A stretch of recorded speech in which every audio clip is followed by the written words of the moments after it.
Assalamualaikum warahmatullahi wabarakatuh. Perkenalkan, nama saya Jihan Nazla Fitria, NIM 2014 070065. Kami dari kelompok 1 akan menjelaskan materi tentang psikologi pendidikan sebagai ilmu terapan.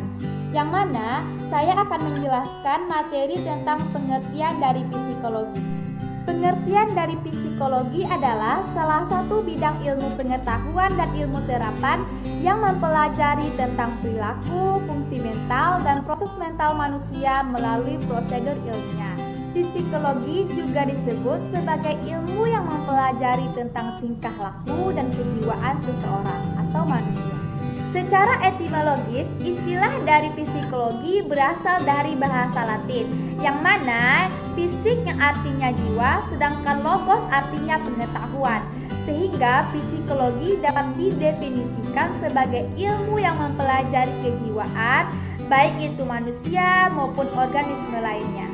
Seseorang yang melakukan praktik psikologis disebut sebagai psikolog. Sekian penjelasan dari saya. Wassalamualaikum warahmatullahi wabarakatuh.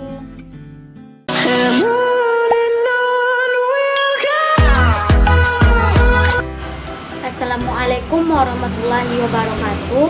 Perkenalkan, nama saya Rahim Aisyah, NIM 2014070084. Nah, saya akan melanjutkan materi selanjutnya, yaitu tentang pengertian psikologi pendidikan. Nah, sebelum itu kita harus ketahui dulu apa itu psikologi. Kita sama-sama sudah mendengarkan video sebelumnya, yaitu psikologi yang berasal dari kata Yunani, yaitu fisik dan logos. Fisik artinya jiwa, sedangkan logos artinya pengetahuan. Jadi, psikologi yaitu tentang ilmu jiwa atau ilmu yang mempelajari tentang kejiwaan. Selanjutnya yaitu pendidikan. Pendidikan secara bahasa datang dari kata pedagogi, yaitu pait yang artinya anak, sedangkan agogos yang artinya menuntun. Jadi pedagogi yaitu artinya pengetahuan dalam menuntun anak. Sedangkan secara istilah, pendidikan yaitu suatu sistem pengubahan sikap serta perilaku seorang peserta didik. Jadi, pengertian psikologi pendidikan adalah ilmu yang mempelajari tentang perilaku manusia di dalam dunia pendidikan yang meliputi studi sistematis tentang proses-proses dan faktor-faktor yang berhubungan dengan pendidikan manusia yang tujuannya untuk mengembangkan dan meningkatkan koefisien di dalam pendidikan. Selanjutnya yaitu pengertian psikologi pendidikan menurut para ahli.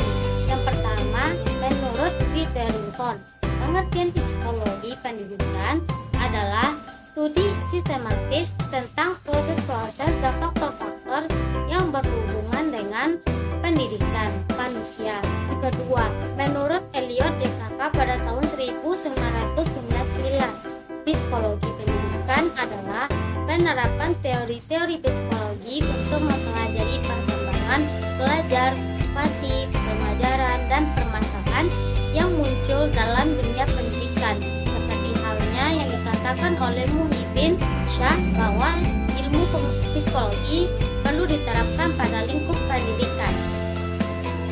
Nah, itulah pengertian psikologi pendidikan. Telah penyampaian dari saya. Sekian, terima kasih. Assalamualaikum warahmatullahi wabarakatuh.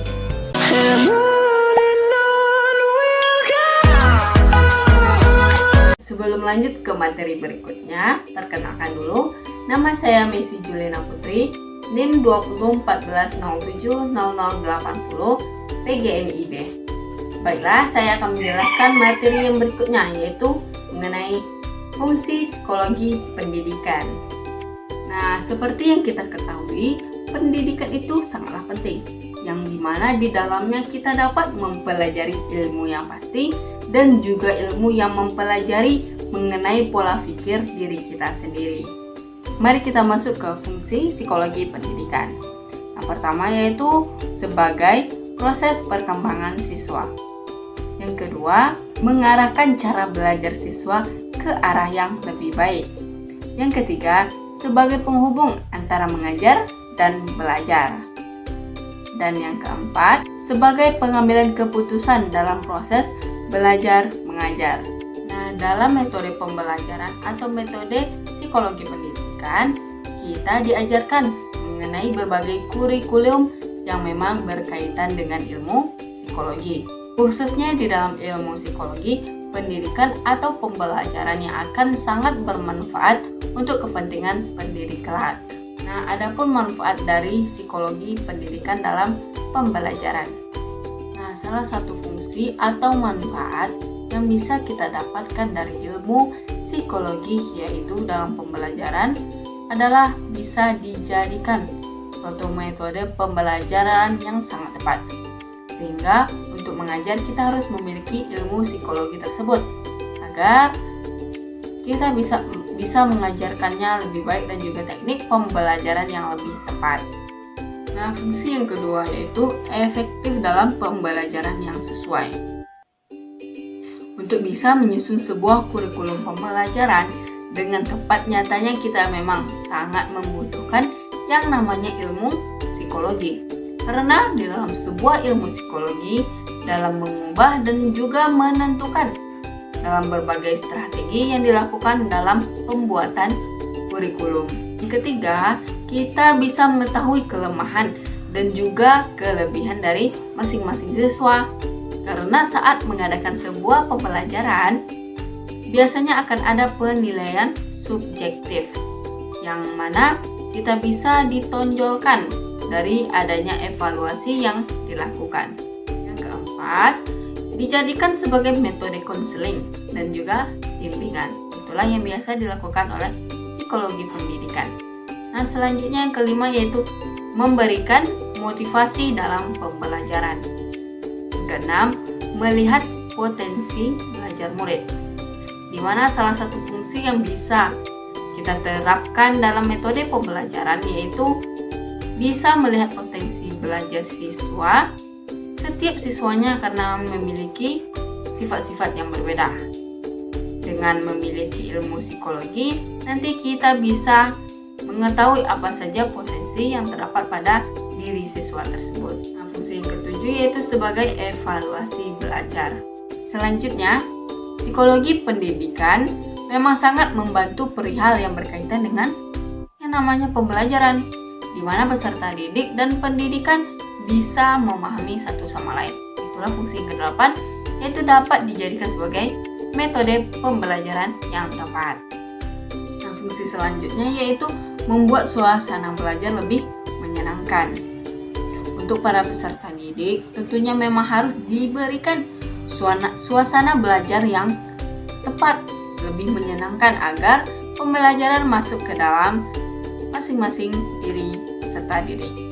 Selanjutnya yaitu pembentukan kurikulum yang sesuai. Nah, dalam pembuatan kurikulum pembelajaran memang tidak bisa dilakukan secara sembarangan, di mana kita membutuhkan keahlian dan juga kesesuaian dari kurikulum yang sebelumnya. Nah, dengan demikian ilmu psikologi kita juga bisa mendapatkan fungsi lainnya, yaitu berupa pembentukan sebuah karakter dalam pembentukan kepribadian setiap peserta didik. Karena setiap peserta didik memiliki karakter yang berbeda-beda, sehingga kita bisa menggunakan ilmu psikologi untuk membentukkan karakter tersebut. Nah, demikianlah materi mengenai fungsi psikologi pendidikan. Untuk sekian, terima kasih.